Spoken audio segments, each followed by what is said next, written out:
evening and namaskar. This is Q&A live from the Kingdom of Dreams in Gurgaon, south of the Indian capital, New Delhi. I'm Tony Jones, and answering your questions tonight, India's best-known television interviewer, Karan Thapar, former diplomat, author, and now Minister for State for Human Resources Development, Shashi Tharoor, Australian-born Bollywood star Pallavi Sharda, the managing editor of India's leading investigative magazine, Shoma Chowdhury, outspoken Conservative commentator Shwapan Dasgupta, and former Australian Test cricketer Stuart McGill. Please welcome our panel.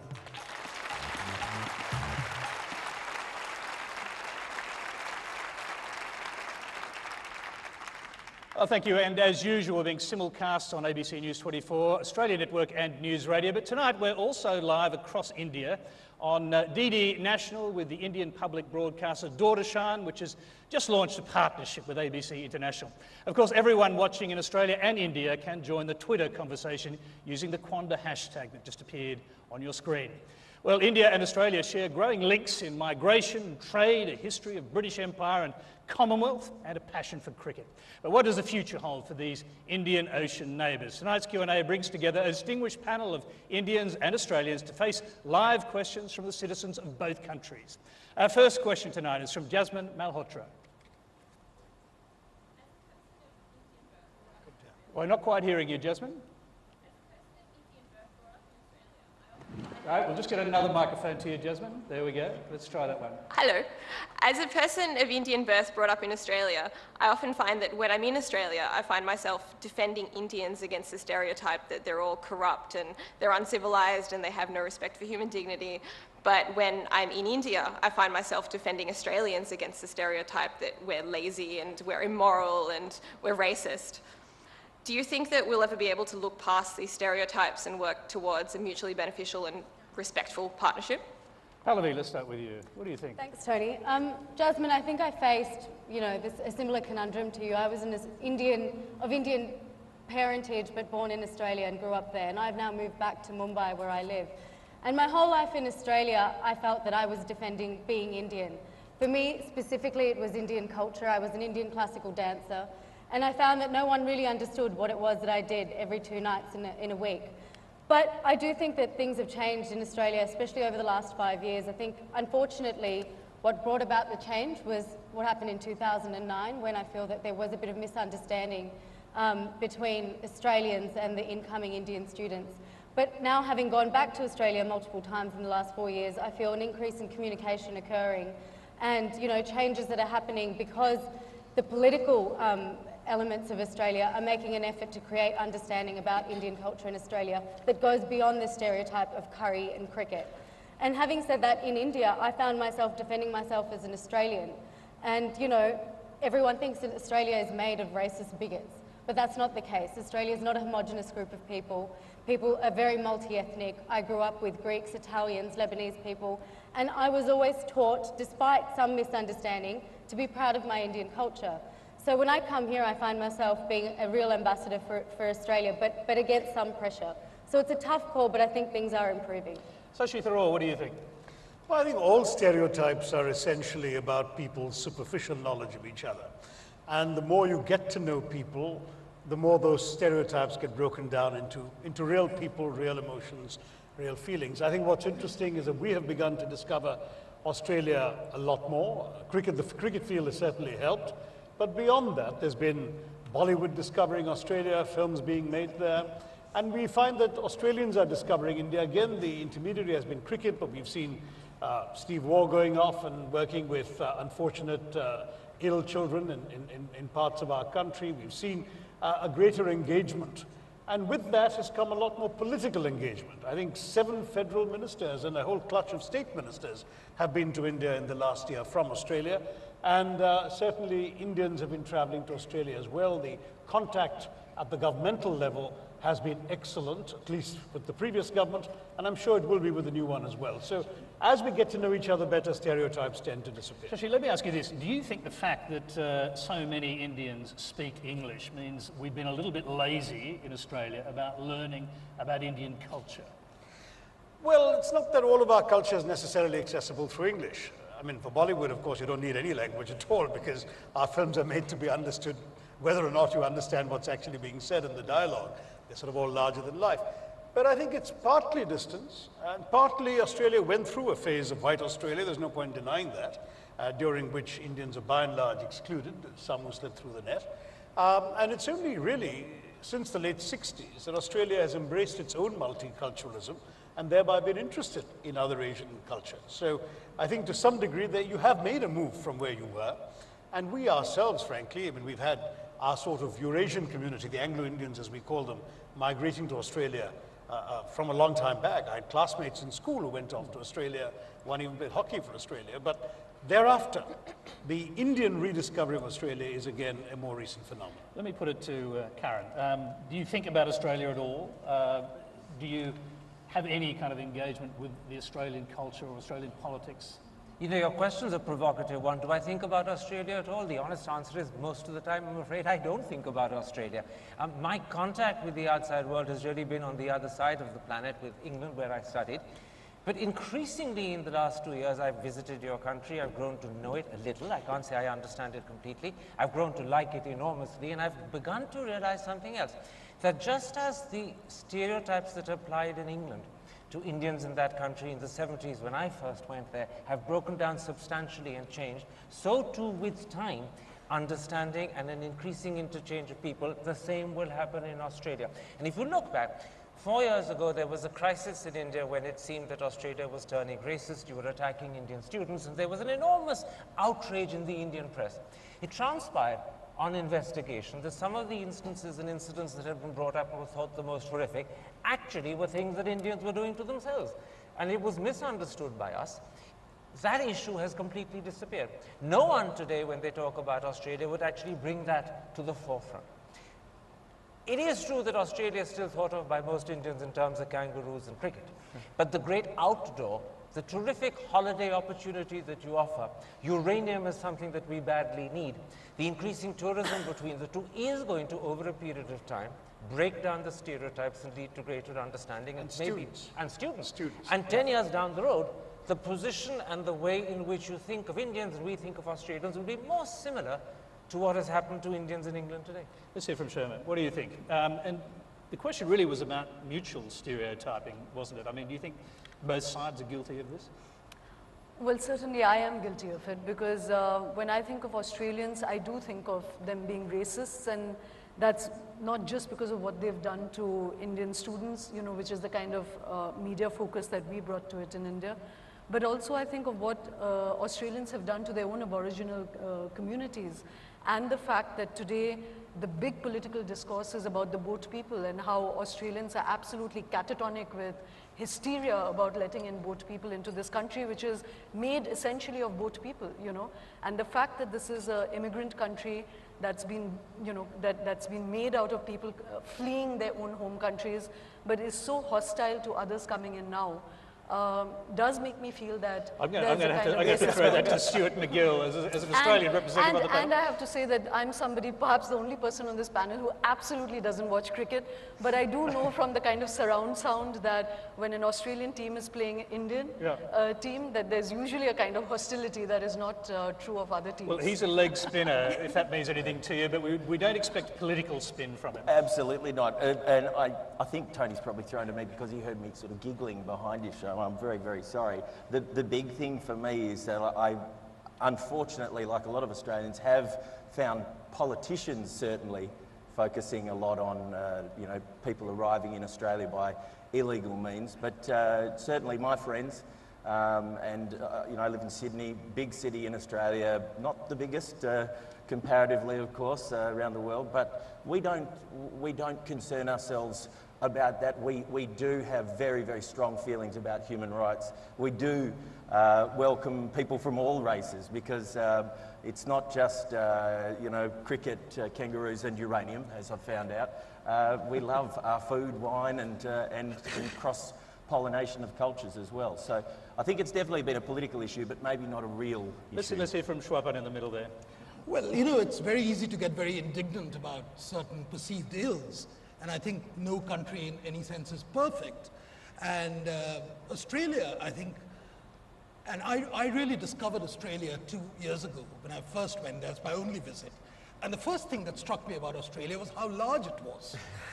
And it's a sense that you don't get when you look at the map and you look at one sort of landmass tucked away somewhere in the corner. It's huge. And given the fact that it's huge and the fact that it's so diverse, you go to Sydney or you go to Melbourne, the two cities I've visited, and I found they could be as cosmopolitan as anywhere else. Therefore, to go on and on harping about Australia and have a sort of what I think one of your former prime ministers, John Howard, used to call the black band theory of history, you know, constantly apologizing for ills, etc. I think it's beyond that. I think there's a he would probably, John Howard, probably accuse Shomer of that. Yes, I think, well, I think that's quite true. You know, John Howard would sort of think of Shomer as one of those who would be responsible for the ills of the world, if not Australia. We're going to let Shomer respond to that. Yeah, no, you asked me if there is a stereotype, and I said, yes, there's a stereotype. Yeah. That's not necessarily what I personally feel, the entire spectrum of what I feel about Australia. I mean, I haven't visited, not as fortunate as Swapan, but I've just visited Sydney. And yes, the physical beauty of the place strikes you, the cosmopolitanism of the city strikes you. And as I said, this is a country that's absolutely made by people coming from the different corners of the globe. But as much as I would require of us to be self-reflective, I'm sure Australians themselves want to be self-reflective of their ills, and that we don't need to put a diplomatic bandage over that. I'm sure that is true. This is Q&A, it's live from India. We've been working with oursay.org and Graham Varney to recruit questioners from rural and regional India. Our next question is from Sonia from Terry in Uttarakhand in the north of India. She sent her question as a voicemail. नमस्कार, मेरा नाम सोनी है और मैं आपसे पूछना चाहूँगी कि जो ऑस्ट्रेलिया में जो हमारे भारतीय छात्र हैं यानी कि विद्यार्थी हैं, उनके लिए आपने क्या सुरक्षा वहाँ पे रखी है, उनके लिए क्या नियम आपने वहाँ पे लागू किए हैं? धन्यवाद. Right, well, so for our English speakers, Sonia asked, what has been done to protect the safety of Indian students in Australia? It's an important question, Pallavi. What do you say? I'm always first on it, Tony. Look, I think that there was definitely a racket going on as far as the way education was being sold to Indians a few years ago. And I think one of the important things to recognise is that Indian students were considered commodities. Education was considered an export. And we were losing out on the human element of the fact that these are Indian people coming to live in our country. And I think that since then, and at the time, as Mr. Tharoor said, that perhaps the Indian media did sensationalise slightly what was happening in Australia, but it brought to attention the fact that Indian students were disgruntled about the level of education they were receiving, about the attitudes of some of the local people. And since then, I've gone back and seen an increase in communication. I've seen cultural events being put on by the government of Victoria specifically because I'm from Melbourne.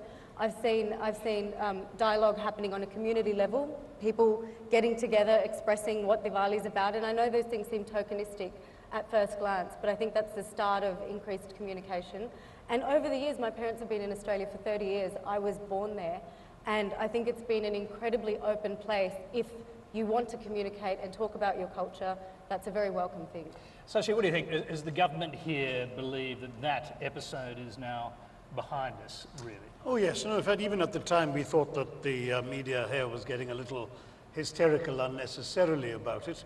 There were incidents, we were concerned, our embassy and our consulates were reacting on the spot, working with the state authorities, the local police, community organizations. But in terms of absolute numbers, I think there were a grand total of 23 incidents, of which 7 involved serious injury. And I think Australian diplomats were arguing that there were probably as many incidents in the same period of time involving Australian tourists in India that didn't get a fraction of the media attention. But the Indian government was anxious that the Australian government show themselves to be responsive, show themselves to be conscious that there is a problem and that they are taking action, and they did.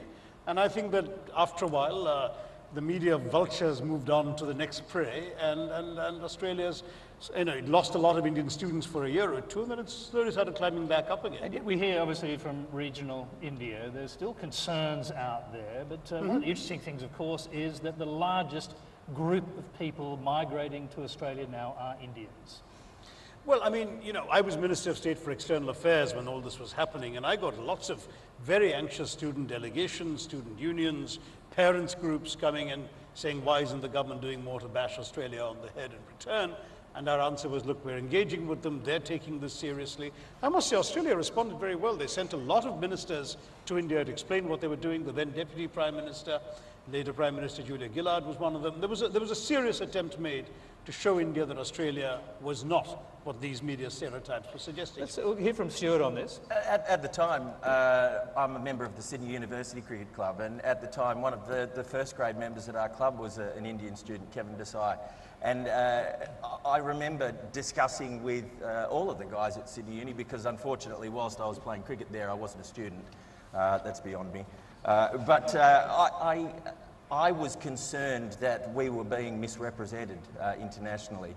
And it warms me to hear that universities all over Australia are considering that Indian students would be not just of a financial value to their university communities, but it makes it a richer place. I'm glad to hear that everybody's still coming back. It is a rich place. Stuart, do you think that our cricket team, whilst supposedly great ambassadors for Australia in India, is not really representing Australia in one respect, and that is it's a very Anglo-centric team? There aren't many there's not much evidence in that team of cultural diversity. Well, of course, recently we've had a player of Pakistani descent, Fawad Ahmed, playing for Australia, making his debut for Australia. An Indian who's played for Australia, Sandhu. Sandhu, exactly. And also Stuart Clark, who recently played for Australia. His family is actually of Indian descent.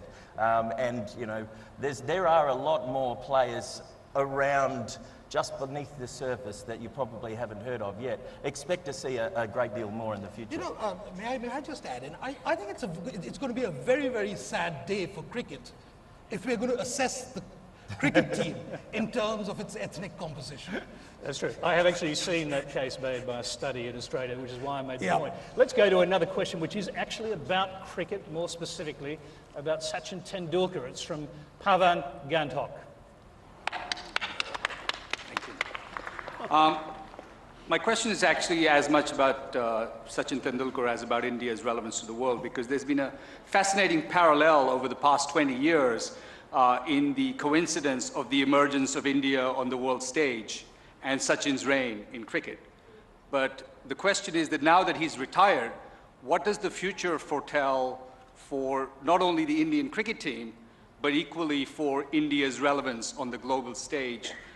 Do the panelists think that there is a next peak to be scaled, or is there a situation of a slow but steady, inevitable decline from where we are here? Let's start with Shashi, because you've actually written about this. You've written about Tendulkar's rise coming with the rise of India. I have indeed, and it's true. You know, India was, when Sachin made his debut, still a fairly protected economy, growing at the fabled Hindu rate of growth at 3%. It was still marginal to most world discussions of economic might and so on. And then as Sachin rose, India rose, and we had Sachin, the icon of the newly emerging India.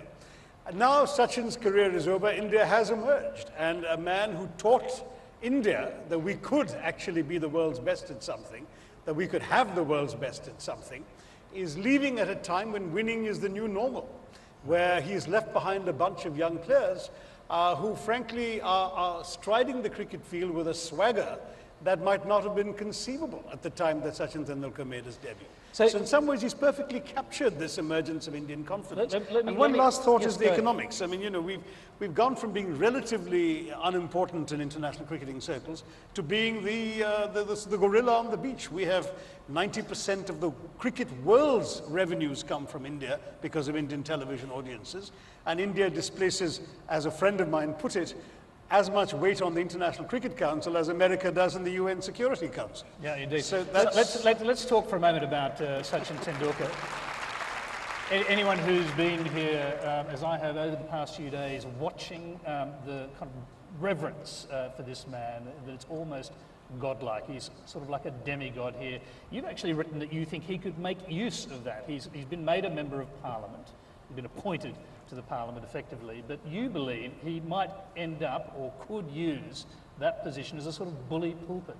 He could if he wanted to. Everyone says that his nature is not such that he's likely to be tempted to do that, but he has enormous moral authority, and any issue on which he chooses to intervene, people will listen to him. There's no question. As somebody who's occupied so much mind space and heart space in the Indian imagination for 24 years, if he opens his mouth on a matter of public interest, I'm sure we'll all listen.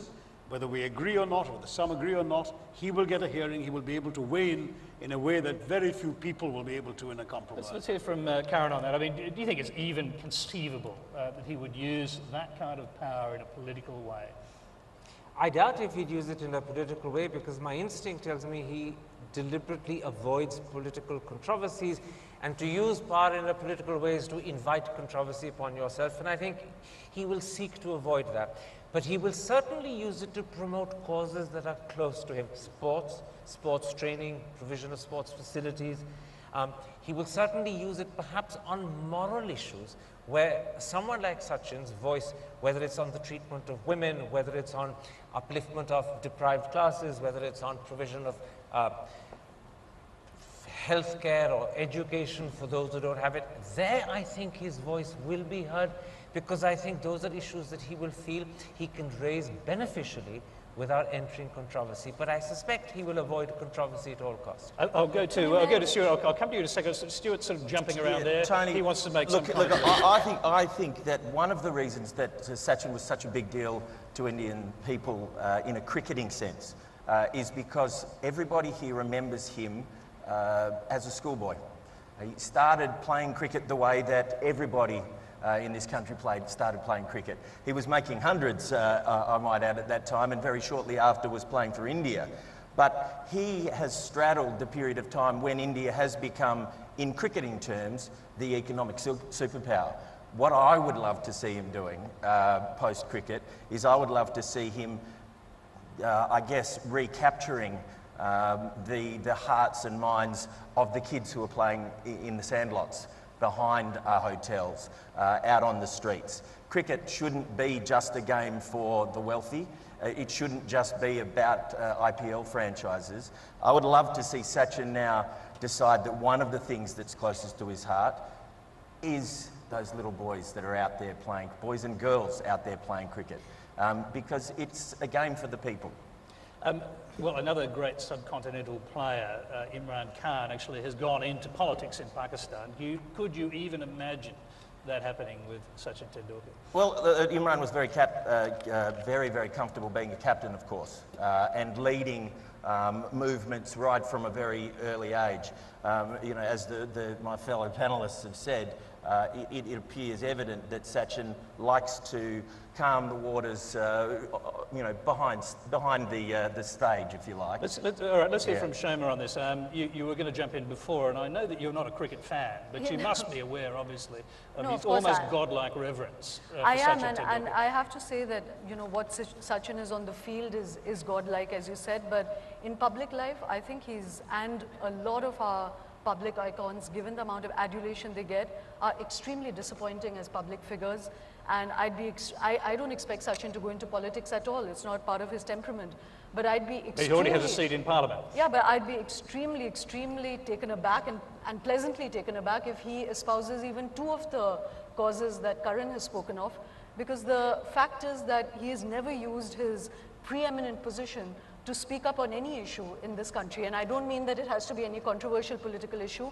He has not used his eminence for anything, you know, and not even for sport. So as I said, I would be very pleasantly taken aback if he does that. And I'd be very pleasantly taken aback if many public figures in our country who are adulated like gods, I would name Amitabh Bachchan as one of them, who would use that eminence for anything.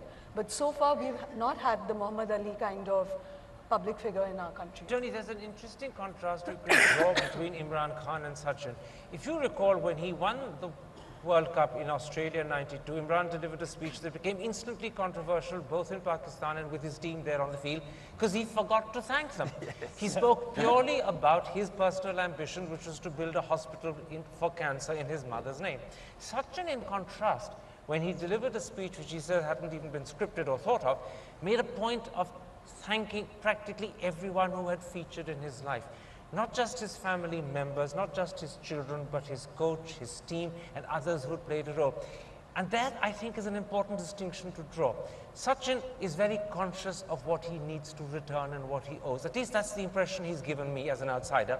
Yeah. Imran, on the other hand, is a man who's determined about what he needs to do and how he's going to get there, but quite happy to forget those who've helped him to get to that position. Let's hear from Unfortunately, he didn't pay the taxes on one of his luxury cars. You know, I think that says something about Sachin. There's the one fascinating thing which marks the rise of Sachin, and I'll take off from where Shashi left off. I think to a very large extent, the boom in Indian cricket also corresponded with what I may call the Australianization of Indian cricket. It became far more aggressive, it became far more competitive, and we abandoned the sort of game of the lordly amateur, which was what the game in the 60s and the 50s was all about.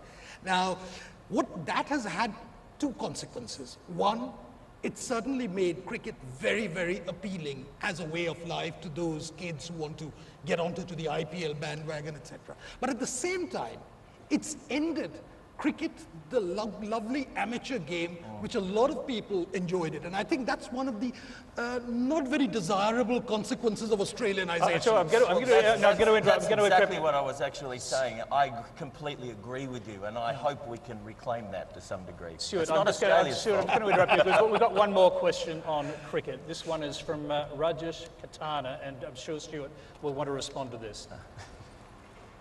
When we come to the greatest batsman of the world, Sachin Tendulkar or Don Bradman. So please tell me who is the greatest between of them?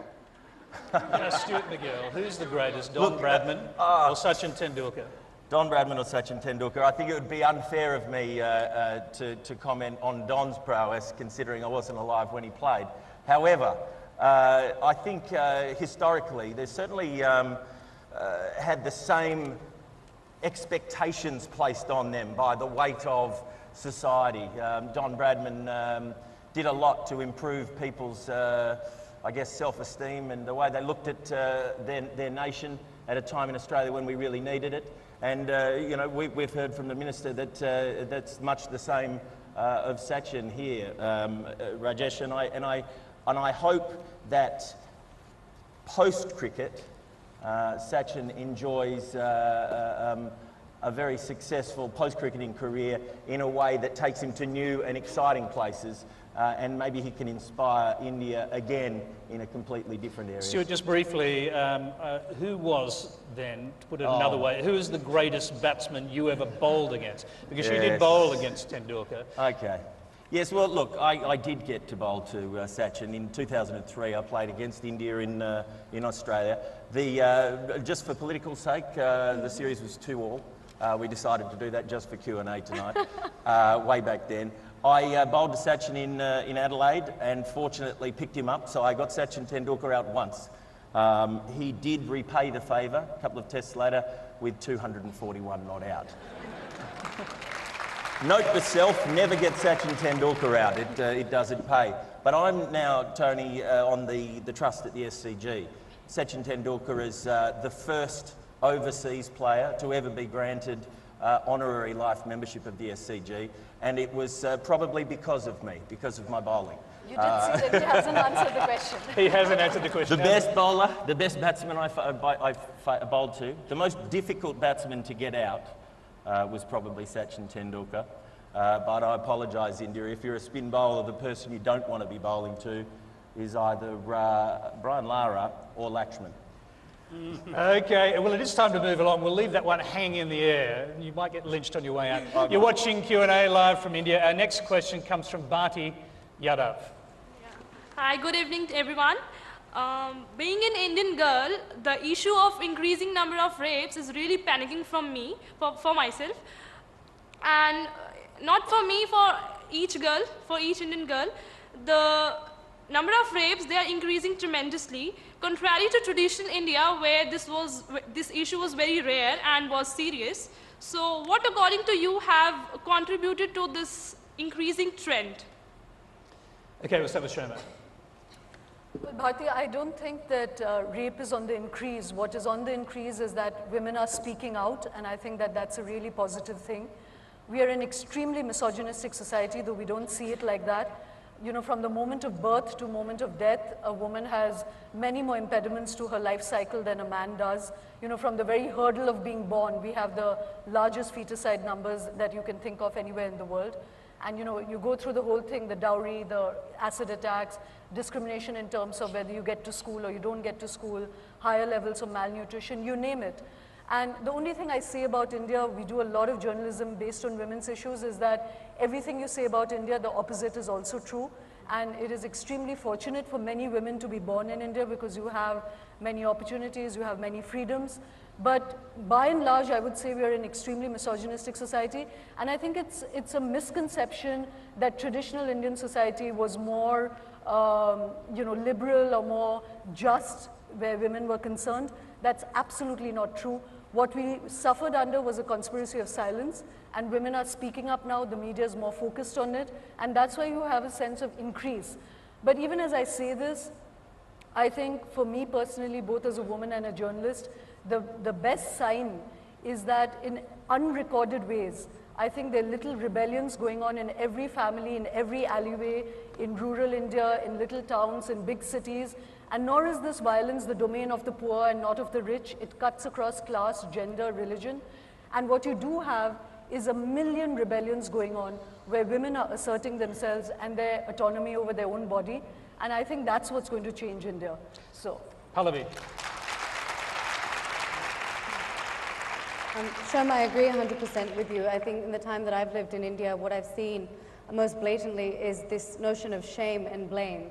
That women feel very reluctant to talk about the fact that they've been victimized in this way or they've been assaulted sexually. And what I've seen is the rise of intrafamilial sexual assault as well, which is very disturbing because sexuality is repressed in this country to a very large degree. People cannot express themselves. Women find it very difficult to find self-determination. They always have to be robed a certain way. There's this attempt to modernize in urban centers vis-a-vis this attempt to maintain tradition. And they're left in no man's land. It's very, very difficult. So I think, you know, the fact that India has risen out of apathy in the last 1 year, or at least I've seen that change, is a positive sign. But we need to just concentrate on giving women the confidence to report as much as they can. Before we go on to the other panelists, we've got a web question specifically for you from Anand Guru Rajan from Oakley in Victoria. Bollywood films are well known for the sexualisation of women, and I'm wondering whether Pallavi could comment on the link between this and the increased level of abuse of women in India. That's an argument that's been made many times, and I know that Bollywood is known to objectify women. There's a notion of an item number where a woman might be scantily clad, dancing away and trying to tantalize the men around her. You know, and I think Shoma's written about this. It's the notion of the goddess or the slut. And sometimes what is trying to be projected is this notion of a devi or a goddess, but it's being translated in a different way. So there's a line there that's being traversed all the time. And it's often giving license to many people to be voyeuristic in relation to women. And that's something I think it's a responsibility of an actor or a performer to be careful about. Tony, may I just say something here? I think this issue about Bollywood is really important because it's not that cinema has to always be politically correct. It's not that, as many have argued, that, you know, all dances and all sexual scenes. In fact, there's even a move now that no rape or no violence against women should be shown in Indian cinema. And I would be horrified if we were to infantilize ourselves in that way. So I don't think that you have to censor this. I think the onus of it lies in the director's eye, in the way the camera presents these things. And so it's not that you shouldn't have this, it's not that you shouldn't have dancing, it's not that you shouldn't have titillation, but that the director's eye and his moral voice or her moral voice should be very clear. It should be presented as something that you don't necessarily want to emulate, whereas right now, Hindi cinema presents titillation and eve-teasing as being what women live to, you know, live for. What is eve-teasing? Is not a concept we'll be familiar with. Well, eve-teasing is a very old-fashioned word. It is to basically say that women present themselves for male, cheap male teasing, you know, and that they're quite happy to walk down a street, and a man whose attentions they don't want will lavish the woman with that attention, and ultimately at the end of the film she and he will get together, you know. So it kind of legitimizes an unwanted attention from the man on the street. And I'm saying all of that is part of our society, and it should certainly be part of our cinema. What right now is really dubious is the way in which the camera and the director's eye works itself out in our cinema. Let's hear from Karen down the end. And what is the responsibility for men here, and particularly in the way they bring up their sons? Absolutely, and I think there's an aspect of rape in India that's either overlooked and worse still quite often ignored, and that is the simple fact that rape happens because men rape. And I don't mean that to be simply a glib statement of fact. What I'm trying to suggest is the way in which we bring up our men, our boys. We inculcate in them from childhood the belief that boys are gods, and we bring them up as little princes, at the same time as treating their sisters as if they're a curse. And it is the attitudes that are engendered from childhood that work their way through teenage, into young adulthood, into maturity, that give men the belief that women are a commodity, that they are a plaything, that they are there as sexual objects, that somehow the family will understand. And you have corroborative attitudes that come from mothers and aunts and grandmothers who say to their daughters, you mustn't go out, you mustn't dress like that, you're exciting the attention of boys. That attitude needs to change, and it needs to begin with the way we bring up our young boys. And the truth is, Indian mothers, grandmothers in particular, but often sisters and wives, are responsible for the fact that they engender in their little young boys an attitude of difference and superiority, if not being better. And that's the root cause of the problem. Let me throw that to Shashi. Were you brought up as a princeling, effectively? No, actually I had two sisters and I was brought up to feel responsible for them. So I think it'll vary from family to family. I'm not disagreeing fundamentally with Karan's point that in traditional society there has been a privileging of the male child over the female. The male child is fed first in many families before the girls are, and that sort of thing. And very often the boy is the one who's given a good education and so on. The girls, well, it doesn't matter if they're in school. I mean, that's very often the case, particularly in rural India, small town India, old-fashioned India. But that is changing, and I think certainly Bollywood and other images of empowered women have certainly helped bring about that change. I don't want to repeat what everyone said. I agree completely with Shoma that it's not that more rapes are happening, it's we're more aware of them now. We didn't know about them before. Now people are talking. There's a free media that's publicizing it. It's become an important issue, and certainly the mass media, which in the past got away with a lot of, frankly, unattractive depictions of women being harassed, there's no other word for it, and yet succumbing in the end to their harassers. I think they're much more conscious now, and they're also depicting women differently, though the item numbers have got much worse than they used to be. Now, having said all of that, the key thing also is response. Bharti asked about how young girls in India are feeling unsafe, and that's something I'm genuinely concerned about as an elected representative. When we had the horrific rape in Delhi, I was in my constituency in Thiruvananthapuram when all the protests erupted here, and there, you know, as far away from Delhi as you can fly without falling into the water, there were young people lighting candles in our martyr statue. And I talked to them, and I discovered that the girls there are equally concerned about can they be safe in our country after dark and all of that. There's now a great consciousness of this. Certainly there are more girls out there on their own after dark or with male friends who therefore feel that vulnerability and therefore need that protection. And I think we've been slow, not just as a society, but as a state, to respond to this need. We don't have enough police patrolling, we don't have enough mobile patrols in certain areas, we don't have enough rape counseling in crisis centers. There's a lot more the state could be doing to augment the sense of security that every Indian citizen, every Indian woman citizen is entitled to feel. Okay, I'm going to move on because we're, wanted to make one point brief because comment. there's such a sense that rape happens outside and it's after dark, and when you step out, I'd just like to put a really horrifying statistic that 90% of rapes and sexual assault in this country happens within the family or by people that you know, and most of it goes unreported. So this really is something that we need to fix societally. Of course, the state must have better response mechanisms, but rape happens within the home and within your known environment rather than when you step out into the dark. But having said that, I think it's important to point out that the status of women in India in the past 50 or 75 years has improved exponentially, far more than any other society. And compared to where we were, say in 1947, to where we are now, I think that is a cause of achievement, and we should also celebrate that. Okay, I'm going to interrupt you because we've got quite a few questions to get through, and some of them are really important ones. This one in particular is from Dr. Ushvinda Poplik. I would like to say that India is a country with a lot of economic growth and development, And to be effective, this growth and development should percolate to the masses and its gain should be translated to the masses. But we are not seeing that kind of percolation till the grassroots level. What would the panelists say that why we have not been able to achieve with so much of growth and development, why are we not able to reach it to the people at large? That's the equity question, Sharma. Yes, Ushwinder, I really thank you for that question. It's certainly something that upsets me and engages me hugely. I think partly it's a huge design defect and it is immaterial whether the BJP or the Congress rules at the center or indeed a third front, because there's absolutely nothing to choose between their economic policies. So far there's been this sense that there will be a trickle down. Certainly we are the beneficiaries of the economic wealth of the last 20 years that's been created, but there has been no, it's been jobless growth. We've created 30 million jobs in 20 years. And the amount of outrage that there is today over welfare spending, you call it welfare spending, I call it investment, because we keep speaking of the demographic dividend, but actually they are almost, you can argue over the percentages, but 70–80% of India does not have access to healthcare, to education, to drinking water, to basic medical facilities, and definitely not to jobs. Sharma, and the one thing I'd like to say is that not I only are want we you to not, say more, actually, but I want to okay, interrupt you just to say this. In 2012, you went with a team of economists to Uttar Pradesh, where you saw terrible poverty, and partly in response to that, we've seen in India a couple of months ago the Food Security Bill, which is basically a bill passed to try and give more food to people who are malnourished and in many cases suffering as a result of that.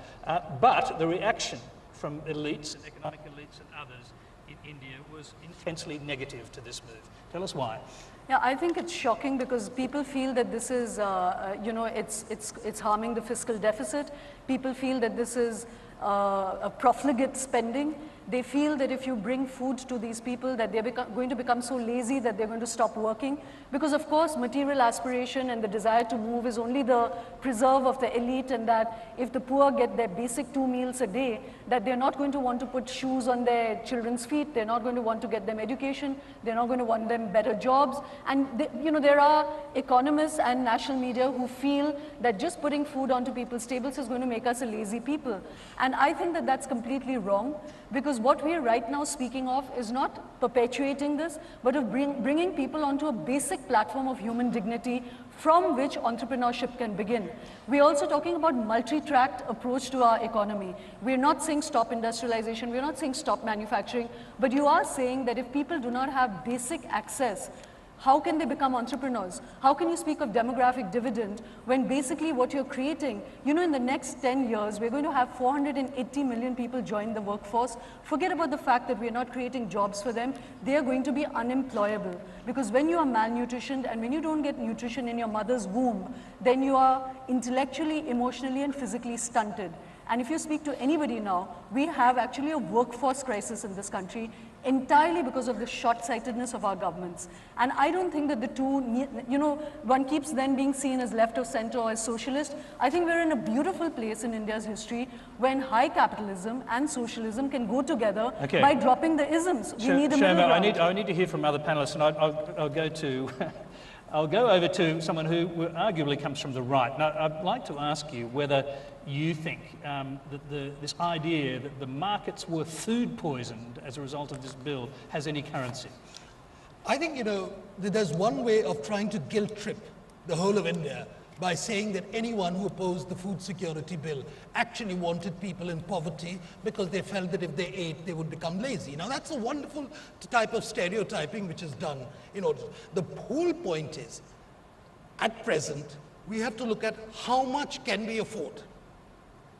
It would be ideal if we can create a mini Sweden within India, have about 80% taxes also along with it. It would be ideal if everyone could get unemployment benefit if they don't have a job. But unfortunately, money does not grow on trees. We have to work with the limited resources. What has happened in the past few years is that a considerable amount of resources has been taken away from investment in infrastructure and education and has actually been moved into areas of welfare spending where less than 40% probably reaches the intended beneficiaries. So rather than create the environment in which growth is possible, we've created a bloated state. Now, if we want a bloated state, I think we are fully entitled to create one. But can I just interrupt you there? Can you actually afford not to feed people who are malnourished? Of course not. Yeah. I think today the objections were that these are schemes which are best done at a local level. Okay, these are schemes which are not done at a one-size-fits-all thing, that a scheme which is meant for the northeast of India is not necessarily applicable for for Shashi's constituency in southern India. So there is a diversity of India, that there is a lot of local planning. Sharma wants to get in as briefly. I need to look to your right and not let the conversation be dominated by the left, not just physically, but ideologically as well. And it's not that I actually intending to put in an ideological right-wing viewpoint, but the question that was asked and that triggered off this discussion was, why is the development policy of successive governments not actually trickling down to people to improve their lives? And the answer is partly what Shoma has talked about, but largely it's to do with something else. What you need is a policy that generates entrepreneurship, which creates employment. Those are not things that government can do by fiat or diktat. Those are things that are done by creating an environment that encourages investors to want to put their money to create jobs. There are restrictive laws and policies that need to be revoked. For instance, we run a regime where unionization ensures that the 7% in unions have a labor policy that disallows the 98% outside unions getting easy jobs. You need to have a relaxation of the labor law market so that entrepreneurs feel free to set up a company. At the moment, if you set up a company and you're employing over 100 and it fails, you are stuck with your employees even if your company has collapsed, which is a great deterrent against. Okay, I'm going to ask for brief answers from everybody. I'll bring you back in. Shoma, you have to let other people speak, because there are two other panelists who want to be heard as well. I really do. Sachi wants to get in on this, and then I'll come to you, I promise. Okay, Sachi. Now, the fact is I come down somewhere in the middle of this conversation, because the truth is that Shoma is right that there still is awful poverty, iniquity, some malnourishment, all of that. But it is also true that we have made some real progress. In the last 10 years, we have pulled 138 million people out of poverty. There are now more children in school than ever before. There is progress being made, and we Indians are very good at criticizing ourselves. But the fact is that while our population has grown, the number of poor people in the country has shrunk. And that is an indication that some things are working. Some of the benefits of our economic growth and development are reaching where they should. As for the social safety net, obviously I am part of the government and the ruling party that voted for the food security bill. So I will disagree with Chopin to the extent that I do believe that we need to do this. We need to ensure that at least everybody in this country has the basic grains they need to eat before they don't want to go to bed hungry. We have to ensure that they don't. But having said that, in our country, some states already have even more far-reaching schemes. So to that degree, Chopin is right. It's not one size fits all. In my state of Kerala, the government is already giving rice at 1 rupee a kilo. The central government is offering it at 3.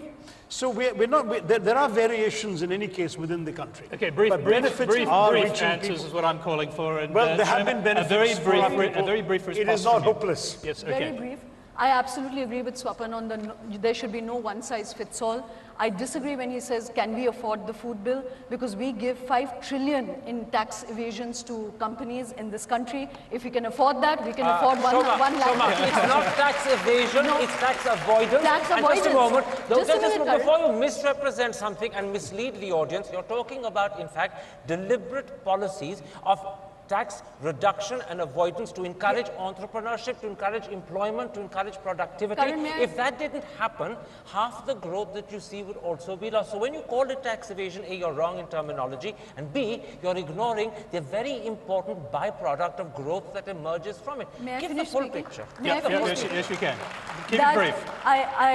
Whether you call it the fact that you're giving tax sops to encourage growth, that's wonderful, and we must get that. But if in the same breath you say that you can afford to give give tax sops in 5 trillion and you can't afford a food security bill, I don't agree. But much more importantly is what Karan was speaking about enabling entrepreneurship, and I completely agree with that. The problem, Tony, is that both governments, whether it was BJP-led or Congress-led, has been focusing on, and when Karan speaks or Swapan speaks, we're talking about 6% of this economy. 94% of this economy is not part of the national conversation. Okay. When you speak of labor, they're not part of this conversation.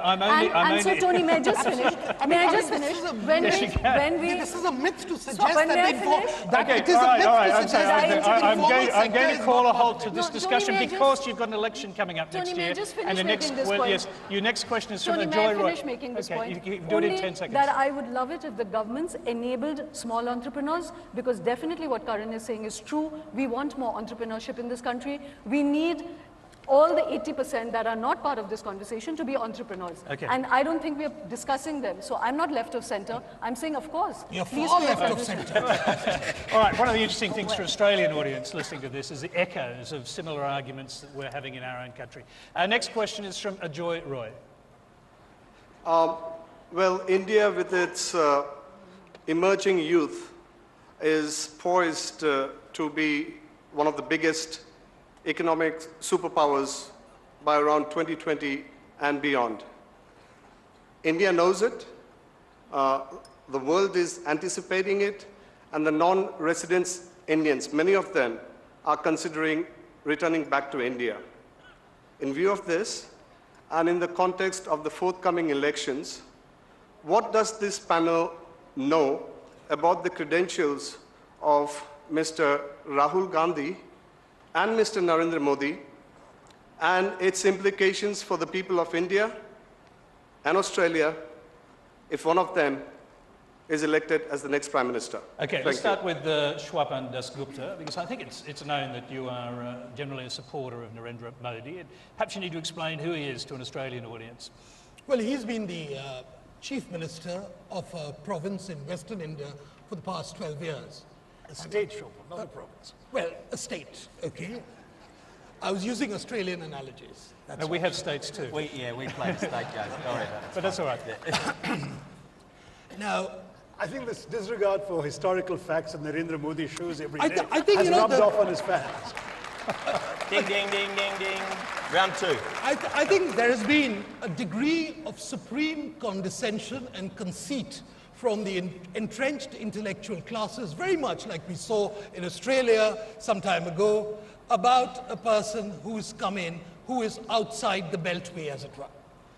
The point about Narendra Modi... Who's the person in Australia you're referring to? I'm looking at Tony Abbott, the manner in which he was decried by the aesthetes in Australia for the manner in which he articulated his politics. Okay, so for the Australian audience, you're suggesting that Narendra Modi is a kind of Indian Tony Abbott, are you? I think there could be similarities.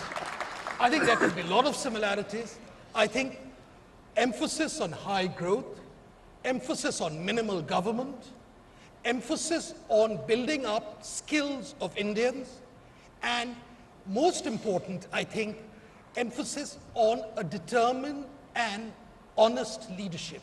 These are the qualities which mark Narendra Modi, and which is what is resonating across the country, and which is why he is a favorite to win this election. Shwapan, I'm not a part of this Indian election, clearly, but I can guarantee you that if Tony Abbott had been allegedly a part of something that happened on the trains in India 3 years ago, he would not have been allowed to progress through the election campaign without saying sorry. Without saying sorry. I think we're talking about something that happened not 3 years ago, but back in 2002. Well, 2002. I'm very sorry, but look. And it wasn't on the trains; it was in response to something that happened on the trains. But let's not. But Tony, you can't go criticising our Prime Minister and comparing him to a man that has been involved in something that was really quite offensive.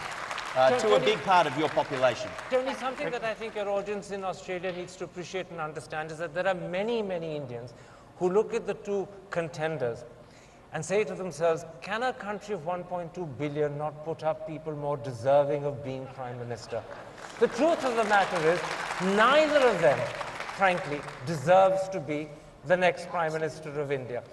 Narendra Modi has obvious failings, which I'm not going to go into because I think they're too well known. It'd be boring to discuss them. But clearly he Well, carries... they're not well known. They're not actually well known to the Australian audience. If he were to become Prime Minister, there is this, the question that Stuart was just talking about is about something that happened in 2002. No, it's the moral in response responsibility that he carries. In response to Mujahideen killing Hindus on a train.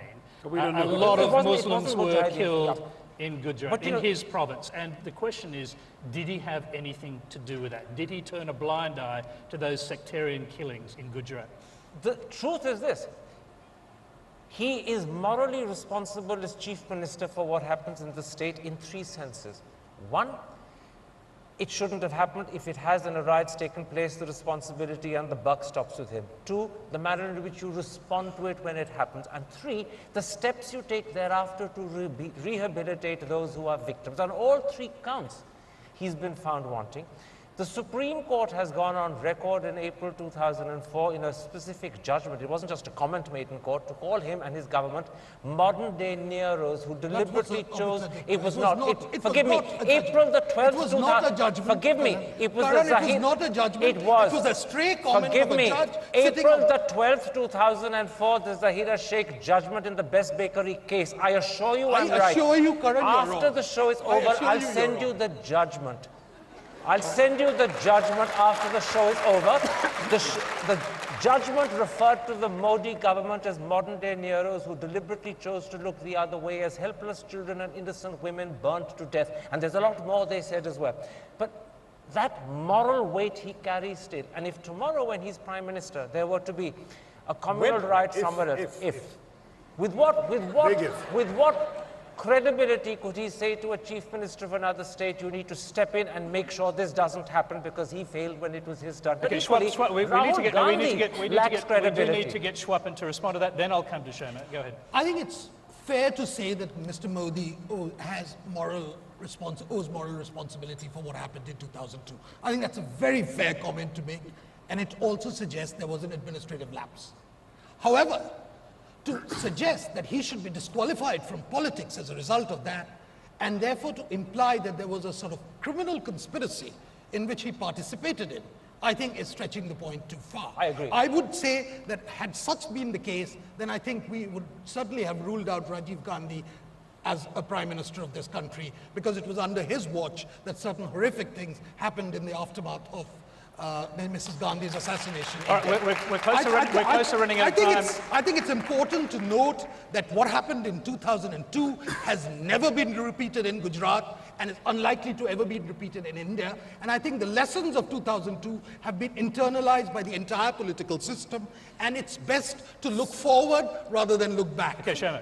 I think A brief answer, I'm sorry, because we're running out of time. Swapan is right, but I'm tired of the moral equivalences we keep making, that because the Congress screwed up in 1984, that it's okay to do so in 2002. And Swapan seems to have really short-term memory, because it's barely a few months old that we've had the Muzaffarnagar riots, in which not only the SP and the Congress, but the BJP had a huge hand to play in. Really? And unfortunately... Really? Yes. I mean... Really? I mean, Swapan, do you not know? You are really I mean, this is wonderful. The point is, it's an SP government. Swapan, where do you bring Mr. Modi into the Swapan, picture? Did I mention Mr. Modi? You I brought said the BJP into the picture. Are you unaware of the fact? Completely unaware. Yes, I am unaware. Ladies Swapan, and gentlemen, I'm just going to give... Tony, no, may I finish making the point? Yes, okay, if you're quick. I'm really sorry if a public commentator like Swapan is unaware that both SP and Congress and BJP ministers and MLAs had a role to play in those riots. There was a BJP MLA that actually put out an extremely egregious and false piece of video which created a lot of tension in that place. And the fact that the top leadership has not seen fit to criticize his actions is appalling. And that's true of the Congress and the SP as well. All right. So I just want to say, I want to reiterate what Karan said. We are a benighted nation if today we are left with Narendra Modi and Rahul Gandhi as the top contenders for Prime Minister. Well, we need to say, Swapan, we actually need to hear from Shashi. We don't run a presidential system here, we run a parliamentary system. Parties in our country will be voted for. Who they choose as their leaders is up to them. The BJP has chosen Mr. Modi. We, as far as we're concerned, we're running on a platform, a record of governance, as well as a set of values which we believe are closer to the values of most Indians than Mr. Modi's values. Second, In our country, whether we grow at 6% or 9% or less, as we now are, very frankly, we have to worry about the bottom 25% of our society. Congress Party does, Mr. Modi doesn't. And I think that's, again, an important difference we need to put across. Rahul Gandhi does stand for the dispossessed, for his concerns for the poor and the underprivileged in our society. Third, there is an idea of India, whether you like it or not. It's not an elite affectation. It's an idea of India as a land for people of every background, every religion, every caste, creed, color, language, dress, food habits. That India is a capacious India. It's an India that incorporates everyone, where everyone has equal rights, equal beliefs, equal authority, equal duties.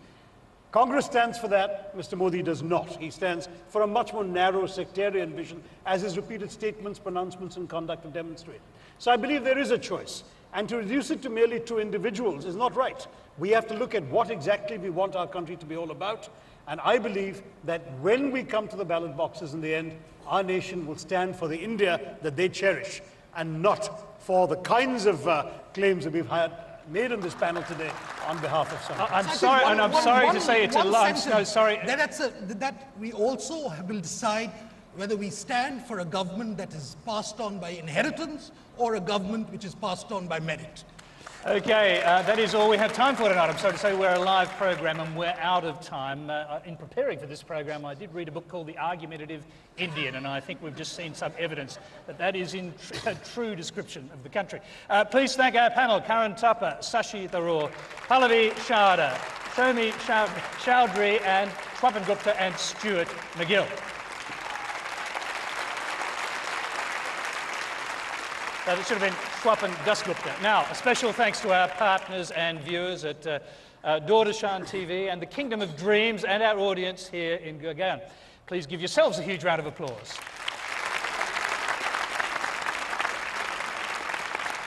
Thank you. Now, next Monday's Q&A will be the last program for the year. We'll be joined by the Minister for Foreign Affairs, Julie Bishop, Shadow Treasurer, Chris Bowen, former US Assistant Secretary of State and Lowy Institute Fellow, Kurt Campbell, and leading barrister and human rights advocate, Julian Burnside. We'll leave you tonight with a performance from the Kingdom of Dreams dancers of Lut Gav Tere Mohale from Pallavi's latest movie, Besharam. Now, until next week, Shush Raitri Dhanyavad.